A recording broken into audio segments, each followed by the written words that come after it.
हूँ दिव्यांवी और आज मैं आपको बताने वाली हूँ कि कैसे कोरोना के टाइम पे आप जन्माष्टमी घर बैठे बैठे मना सकते हैं, क्योंकि इस समय मंदिर जाना तो बिल्कुल भी सेफ नहीं है।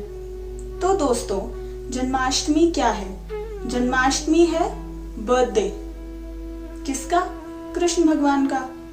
तो बर्थडे, किसी का जन्मदिन मनाने के लिए क्या चाहिए हमें? सबसे पहले और सबसे जरूरी चीज है वो है उत्साह। आपका हृदय आनंदित होना बहुत जरूरी है, आपको खुश रहना बहुत जरूरी है। और दूसरी सबसे जरूरी चीज क्या है? जिसका आप जन्मदिन मना रहे हैं उसकी खुशी। जब आप अपने किसी प्रिय मित्र का जन्मदिन मनाते हैं तो आपको उसकी खुशी ही मैटर करती है। आपका पूरा ध्यान इसी चीज पे होता है कि आज मैं कैसे उसको एकदम खुश रखूं, कैसे उसको एकदम अच्छा फील हो। तो बस वही करना है हमें ठाकुर जी के लिए भी, क्योंकि वो भी तो हमारे अपने ही हैं, वो हमारे अंदर हैं और वही हमारे सच्चे मित्र हैं। तो उनके लिए आप क्या कर सकते हैं? तो दोस्तों, जिनके भी घर में लड्डू गोपाल जी हैं, सबसे पहले तो वो लोग उनका अभिषेक कर सकते हैं। तो जन्माष्टमी के दिन वो लोग 12 बजे ठाकुर जी का अभिषेक कर सकते हैं। अब अभिषेक के लिए भी 2 विधि है। एक है जिसमें उनको क्या क्या सामग्री चाहिए होगी।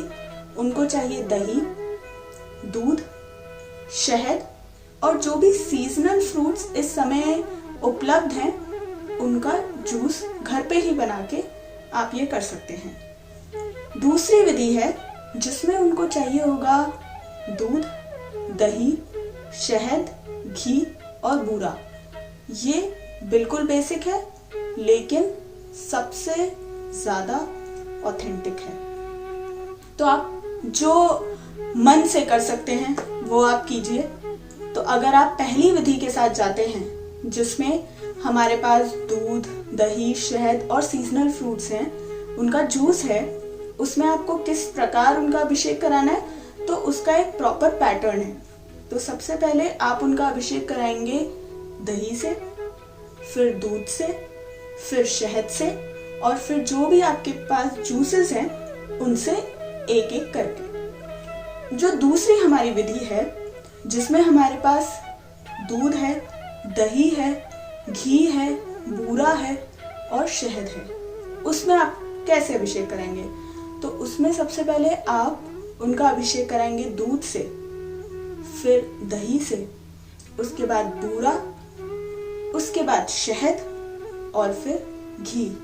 और इसके बाद अगर आपके पास घर में गंगा जल उपलब्ध है तो इसके बाद फाइनली आप गंगा जल से उनका अभिषेक कराएंगे। अगर नहीं तो आपके पास जो जल आपके घर में है वो आप फाइनली उससे ठाकुर जी का अभिषेक करा सकते हैं। तो ये तो हो गए अभिषेक की बात। इसके अलावा आप उनकी प्रसन्नता के लिए क्या कर सकते हैं? तो आप उनकी प्रसन्नता के लिए कल उपवास भी कर सकते हैं। मतलब कि 12 अगस्त की जन्माष्टमी है, आप इस दिन उपवास रख सकते हैं।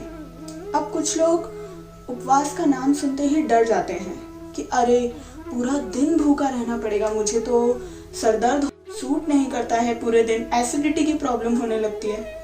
तो ऐसा नहीं है। आपको उपवास अगर आप इतना निर्जल या इतना टफ वे से नहीं कर सकते हैं तो बहुत सिंपल है, आपको सिर्फ अन्न को त्यागना है एक दिन के लिए। मतलब आप चावल, दाल, गेहूं, जो भी अन्न है वो आपको एक दिन नहीं खाना है। लेकिन इसके अलावा आप खा सकते हैं जो व्रत का सामान होता है, जैसे कि कुट्टू का आटा, सामक के चावल या फिर फ्रूट्स। ये सब चीजें आपके लिए हैं। तो एक दिन अगर आप अपने शरीर को आराम भी देंगे और इससे आपके ठाकुर जी भी प्रसन्न हो रहे हैं तो इसमें क्या बुराई है? तो आप इतना तो कर ही सकते हैं। उसके अलावा आप और क्या कर सकते हैं? तो जब भी किसी का जन्मदिन होता है तो हम क्या करते हैं? उसकी खुशी के लिए हम उसके लिए फ्लावर्स लेके जाते हैं, हम कुछ गिफ्ट्स लेके जाते हैं, हम उसके लिए अच्छा अच्छा खाना बनाते हैं। तो इसी तरह से आपको ठाकुर जी के लिए आप उन्हें पुष्प भेंट कर सकते हैं, आप उनके लिए सुंदर सी माला बना सकते हैं, आप उनके लिए पोशाक बना के उन्हें गिफ्ट कर सकते हैं। इसके अलावा आप और क्या कर सकते हैं? उनके लिए बहुत अच्छा भोग तैयार कर सकते हैं। उनको मीठे में खीर पसंद है, आप खीर बनाइए और आपको जो भी बहुत अच्छी चीज़ें बनानी आती है, आप फ्रूट्स का भोग लगाइए। आप जितना भी बेस्ट वे में उनके लिए कर सकते हैं दिल से, वो आप कीजिए। इसके अलावा ठाकुर जी को क्या पसंद है, तो आपको पता होगा कि उनका तो फेवरेट यही है, हरे कृष्णा महामंत्र। तो आप सारा दिन हरे कृष्णा महामंत्र सुनिए, जपिए। अगर आप 8 माला करते हैं तो उस दिन उनकी प्रसन्नता के लिए 16 माला करिए। अगर आप 16 करते हैं तो उसे और बढ़ा दीजिए। अगर आप बिल्कुल नहीं करते हैं तो कम से कम 8 माला तो कर ही लीजिए। तो ये भी आप कर सकते हैं।